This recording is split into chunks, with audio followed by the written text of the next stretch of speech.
Hello mga kasari, maulan na araw. For today's video, ako po ay mag-voice over lang dahil sa harap ng aking tindahan ay merong mga tambayers.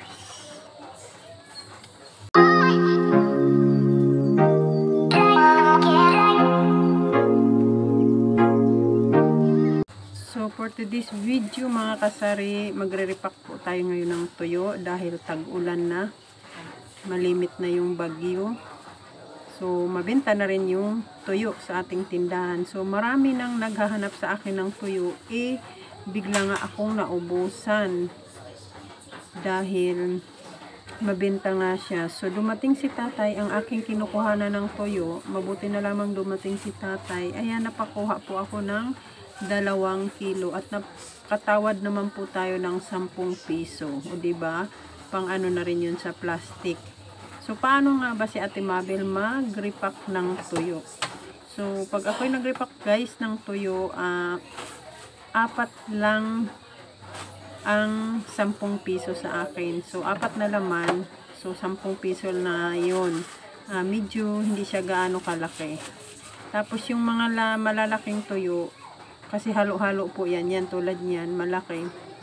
3 lang yan. Ayan, tagta-3 sa isang plastic. Ayan, tinabi ko muna. Hindi ko muna siya binuhol kasi pag may sobra na maliliit, tsaka ko siya idagdag doon sa tagta-3. So, yun po yung aking paraan ng pag-repack ng tuyo. So, 4 lang po ang laman, 10 piso na.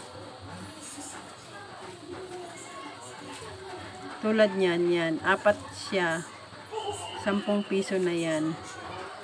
At take note mga kasari, pag bago nyo po ibalot ang tuyo ay ibilad nyo po muna sa araw.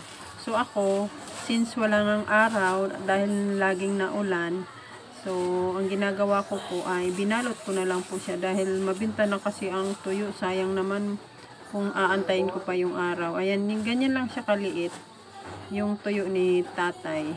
So, mabenta sa akin, marami nang naghanap. Mabuti na lamang dumating nga si tatay. So, ayan, nirepack ko ako agad. So, hindi talaga na araw.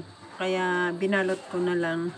Okay din naman siya. Hindi naman siya as in moist talaga.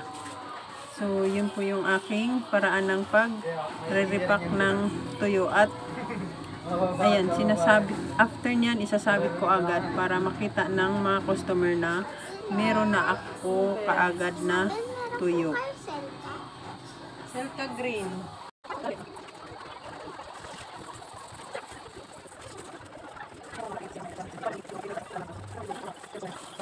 A few moments later.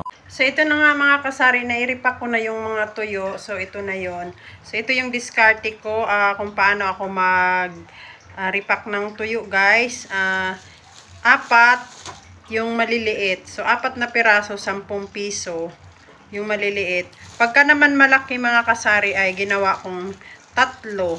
Meron dito 3. Sobrang laki kasi pag 3. Ayan o. Ayan. So, malaki po. So, ginawa ko yan ay 3. Pagka naman may sobra, tulad nito, malaki siya, may sobra pa naman na isa, siningit ko na lang. So, swerte-swertihan na lang ang makabili nito. So, malaki po yung 10 piso. Malaki, marami. So, ang kuha ko kay tatay ay 260 sana. So, pinatawad niya ako ng 10 piso. So, lahat-lahat po ito ay 250. So, naka-discount tayo kay tatay. So, ito na guys ay, itong dito ay ano to, 250 na. Ito na yung ating puhunan. Tapos, ito yung ating tinubo. So, nabilang ko na guys, ang tubo ko ay 190. So, ang laking tutubuin pag nagre-repack. Tapos, yung tip ko sa inyo guys, bago nyo i-repack ang tuyo ay kailangan nyo munang ibilad sa araw para hindi siya mag-moist. So, sa akin, binalot ko na siya agad dahil nga walang araw, dahil tag-ulan. Mabinta na ang tuyo. Ang dami nang naghahanap. Mabuti na lamang at suki ko sa tuyo si tatay ay dumaan. So, bumili ako ng 2 kilo. So, nakakuha tayo ng 250 lang. So, ito na guys. Sa halagang 250, meron na akong tubo agad na 190. So lampas sa puhunan yung ating tubo. So, diskarte ko niyan. Apat-apat lang.